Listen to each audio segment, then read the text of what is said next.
चले लाएं फोन और मेरे बाबा से बात करवाएं मेरी।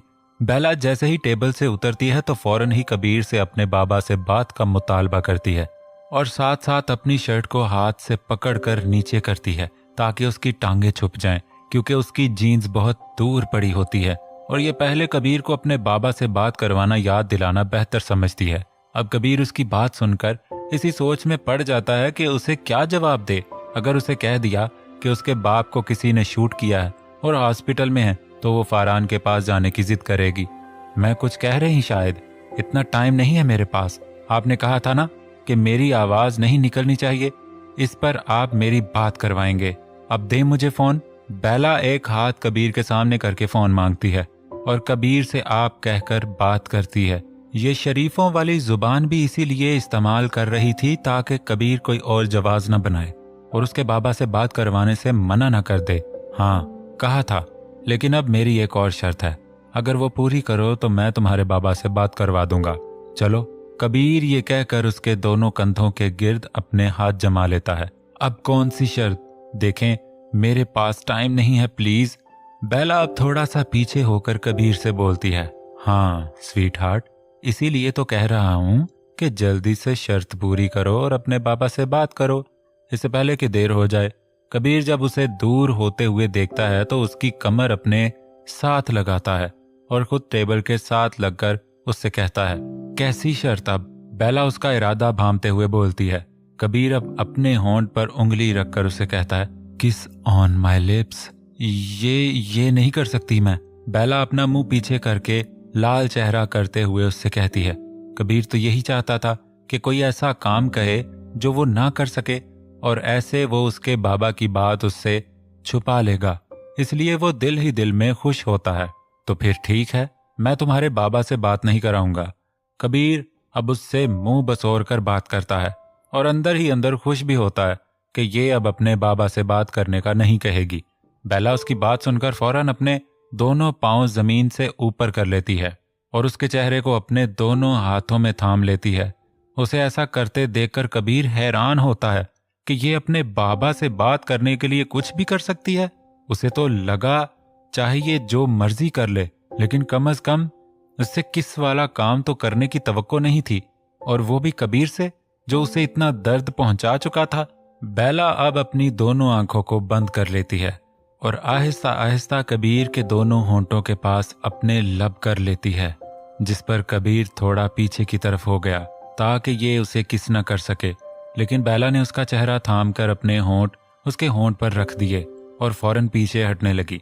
जब कबीर ने उसको कमर से पकड़ लिया, छोड़े मुझे, अब तो कर दी ना किस, प्लीज अब कोई बहाना ना बनाना, वरना मुझे खुद ही कुछ करना पड़ेगा। बेला अब उसकी गिरफ्त से आजाद होना चाहती है और उससे खुद को छुड़वाते हुए कहती है, देखो बेला अब बहुत रात हो गई। कबीर बहाना बनाने लगता है। कबीर प्लीज। बेला अब उसे गुस्से से कहती है। उसकी आंखें और खुल जाती हैं और चेहरा बिल्कुल लाल हो जाता है। एक झटके से उसकी गिरफ्त से खुद को आजाद करवाती है। मैंने बहुत बर्दाश्त किया, तुम और नहीं ले सकते मेरे सब्र का इम्तिहान। इस तरह मेरे साथ और कितनी जबरदस्ती करोगे? देखो मुझे जाने दो, खुदा के लिए मैं यहाँ से जाना चाहती हूँ। तुम्हारे साथ तो मेरा दम घुटता है, मुझे अपने बाबा के पास जाना है। अगर तुम बात नहीं करवा सकते तो प्लीज मुझे आजाद कर दो। तुमने मुझे हासिल तो कर ही लिया ना, तो तुम ऐसा करना, फरहान को बता देना, इस तरह तुम्हारा बदला पूरा हो जाएगा। लेकिन अब मैं और तुम्हारी गुलाम नहीं बन सकती। जैसे जैसे बेला कबीर के कान में अपने अल्फाज डालती है, वैसे वैसे कबीर के चेहरे का रंग बदलने लगता है। बेला अब अपने दोनों हाथ चेहरे पर रखे ज़ाहरों के तार रोने लग जाती है। तुम कहाँ जाना चाहती हो? अपने बाप के पास? हॉस्पिटल? हॉस्पिटल जाना चाहती हो तुम? कबीर के ये अल्फाज जैसे ही उसके कानों में पड़ते हैं, वो फौरन अपने हाथ चेहरे से हटाकर उसे देखती है। क्या मतलब कबीर, तुम क्या कह रहे हो? बेला पीछे पीछे होने लग जाती है। हाँ बेला, तुम्हारे बाप को गोली लगी है, वो हॉस्पिटल में है इस वक्त। कबीर के ये अल्फाज किसी धमाके की तरह बेला के सर पे लग रहे थे। बेला ने जैसे ही उसकी बात सुनी तो भागने लग गई और उसके होंठों से बस नहीं निकल रहा था। बेला सुनो, वापिस आओ, कहाँ जा रही हो? कबीर उसके पीछे जाता है। बेला फौरन से पहले घर से निकल जाती है। बेला लिसन, फरहान कुछ भी नहीं करेगा, तुम उसके पास नहीं जा सकती, वापिस आओ। कबीर उसे पीछे से आवाजें देता है। बेला ये सुनकर और स्पीड लगाती है। तकरीबन आधे घंटे बाद वो सांस लेने के लिए रुकती है। उसे कुछ भी नहीं पता होता कि वो कहाँ आई है। उसका इस जगह कोई भी अपना नहीं होता है। उसके कानों में अभी भी कबीर की आवाज ही गूंज रही थी। रात के 2 बजने की वजह से उसे अब अंधेरे की वजह से कुछ भी दिखाई नहीं दे रहा था। वो ऐसे ही सड़क पर बैठती गई और पता नहीं कब बेहोशी की दुनिया में चली गई।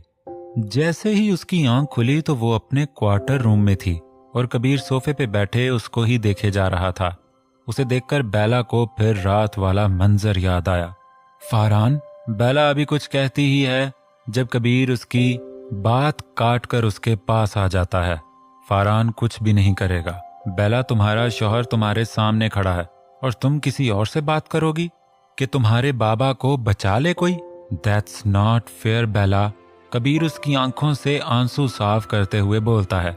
क्या मतलब आप? बेला कुछ न समझते हुए कहती है। हाँ जान, मैं तुम्हारा शौहर। मैं अपने ससुर जी का पूरा इलाज कराऊंगा, लेकिन उसके लिए हॉस्पिटल का पता होना जरूरी है। कबीर उसके होंठों को छूते हुए कहता है, गोया वो इस सीरियस बात पर भी बेला को अनकंफर्टेबल करवा रहा था। जी तो अब? बेला डर डर के बोलती है। तुम फारान से पूछोगी हॉस्पिटल का? कबीर का बिल्कुल दिल नहीं करता कि वो बेला की बात फारान से करवाए, लेकिन बेला को अपने पास से जाने से रोकने के लिए उसे बेला के बाप का इलाज करवाना बहुत जरूरी था, जिसकी वजह से उसे हॉस्पिटल का पता चाहिए था। कबीर ये कहकर फारान को कॉल करके स्पीकर का मोबाइल लगाकर बेला को पकड़ा देता है। बेला जैसे ही फारान की आवाज सुनती है तो फौरन आंसू बहाने लग जाती है।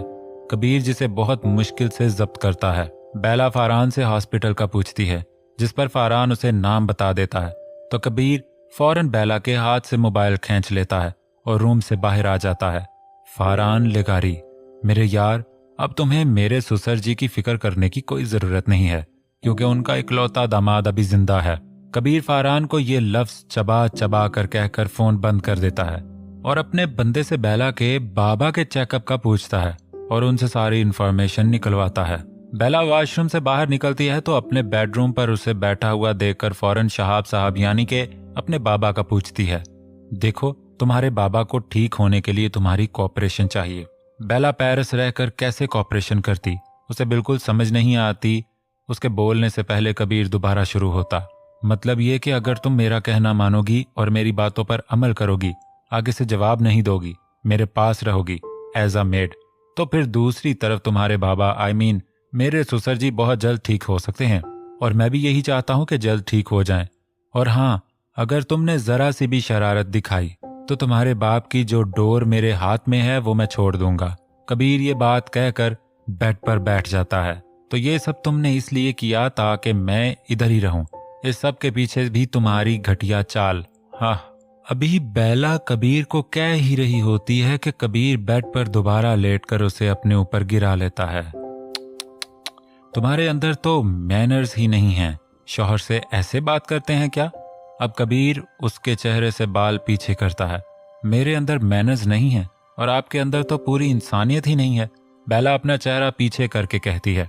कबीर ये सुनकर करवट लेता है, जिसकी वजह से अब बेला नीचे और वो उसके ऊपर आ जाता है। कितनी कड़वी हो तुम, कभी तो मीठा भी बोल लिया करो। देखो कितने स्वीट लिप्स हैं, लेकिन इनसे जो बात निकलती है, तौबा, इतनी कड़वी। कबीर उसके होंठों को छूते हुए कहता है, अब तो तुम्हें इंसानियत भी दिखानी पड़ेगी। ये कहकर कबीर उसकी गर्दन में छुप जाता है और अपनी दाढ़ी जोर से उसकी गर्दन से टच करता है। कबीर, जूली आ जाएगी अगर उसने देख लिया, और आप तो डरते भी बहुत हैं। बेला उसे दूर करना चाहती है, इसलिए ये हरबा इस्तेमाल करती है। कबीर अब अपना चेहरा उसके सामने करता है। जूली ने बहुत जल्द तुम्हारी सौतन बन जाना है, तुम्हें कोई ऑब्जेक्शन तो नहीं ना? कबीर अब उसे जेलस करवाने की कोशिश करता है। बिल्कुल नहीं, इससे पहले मैं आपसे आजाद हो जाऊंगी इंशाल्लाह। बेला भी वही मुस्कुराहट कबीर को उछालती है जो उसने पहले उसे स्माइल की थी। तुम्हें तो मैं छोड़ने ही नहीं वाला बीवी, और तुम्हारी ऐसी बातों से तो मेरा इरादा और भी पुख्ता हो जाता है। ये कहकर कबीर उसकी शर्ट का पहला बटन खोलता है और शिद्दत से अपने होंठ उसके सीने पर रखता है, फिर आहिस्ता आहिस्ता सारे बटन खोल देता है। अब उसका कुशादा सीना कबीर के सामने था। वो अपने होंठ से उसके सीने पर अपना लम्स छोड़ने लगा। कबीर प्लीज, आज नहीं, बेला उससे इल्तिजा करती है। कबीर अपना काम छोड़कर उसके चेहरे की तरफ देखता है और फिर उसके चेहरे पर झुकने लग जाता है। बेला उसे झुकता देखकर अपना चेहरा मोड़ लेती है। ठीक है, वैसे भी जूली निकल आना है, नो प्रॉब्लम। कबीर उसका रिएक्शन चेक करने के लिए कहता है, जिस पर बेला अपनी आंखों से उसे घूरती है। अच्छा, फिर उस दिन आपने वो दवाई क्यों डाली थी उसके ड्रिंक में? बेला अब उसके कॉलर पकड़ते हुए कहती है, जो मुझे डिस्टर्ब करे ना, उसके साथ मैं ऐसा ही करता हूँ। वो मुझे तंग कर रही थी कि मैं उसके पास जाऊं, और तुम मुझे तंग कर रही होती हो कि मैं तुमसे दूर जाऊं। आज तो छोड़ रहा हूं, लेकिन आइंदा तुम्हारे साथ भी वही करूंगा जो जूली के साथ किया। फिर तुम पूरी रात सोना और मैं सारी रात एंजॉय करूंगा, ओके? ये कहते हुए कबीर उसकी गाल के पास जाकर बाइट करके उसके रूम से चला गया। बेला ने पहले तो अपनी शर्ट के बटन बंद किए, उसके बाद अच्छी तरह अपना मुंह धोया, लेकिन कबीर के दांतों के निशान अभी भी वाजे थे। ये मुझे बेहोश करेगा, इससे पहले मैं ना इसको मार दूं, बेहुदा इंसान। और जूली तो इतनी अच्छी है, ये उसे धोखा दे रहा है। उसकी सच्चाई तो मैं बता कर ही रहूंगी। बेला खुद ही से बात करती है, ये जाने बगैर कि कबीर उसकी ये बातें बाहर खड़े होकर सुन रहा है। इस बेला को तो सबक सिखा के रहूंगा। ये तो आए दिन हाथ से निकलती जा रही है। अगर इसने जूली को हमारे रिश्ते के बारे में, या फिर उस रात मैंने जूली के साथ जो किया, अगर वो सब इसने जूली को बता दिया, तो फिर वो तो डैड को बता देगी। इसका मुंह बंद करवाने के लिए कुछ तो इसके साथ करना ही पड़ेगा। कबीर जैसे ही अपने रूम में आता है तो बेला को सबक सिखाने का प्लान बनाने लग जाता है। वार्डरोब से नाइट ड्रेस लेकर चेंज करके सोने लग जाता है।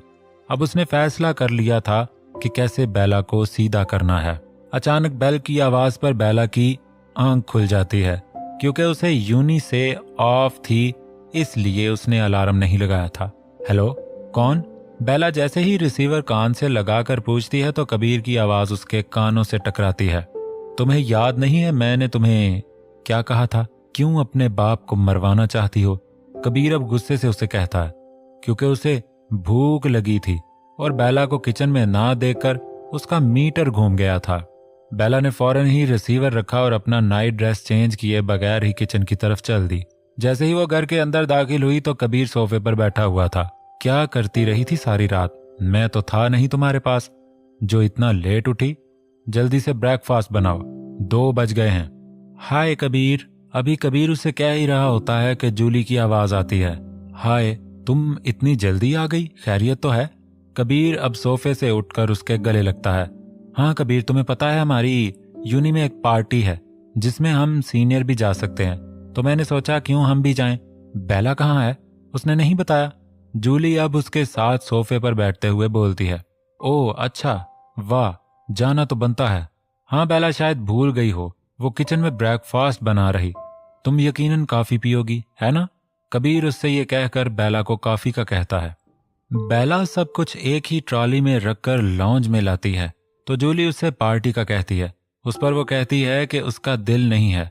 क्यों बेला, तुम भी चलना ना, सब सीनियर भी होंगे, देखना बहुत मजा आएगा। और हाँ, मैं तुम्हें एक ड्रेस दिलवाऊंगी, आज हम शॉपिंग पर चल रहे हैं, तुम वही पहनना, जूली बेला से कहती है। जूली जान, आज तो मुझे बहुत ज्यादा ऑफिस वर्क है, प्लीज कल पे रख लो, कल चलें? कबीर उसे कहता है। ओके फाइन, बेला तुम भी आना। जरूर, जूली बेला को कहती है।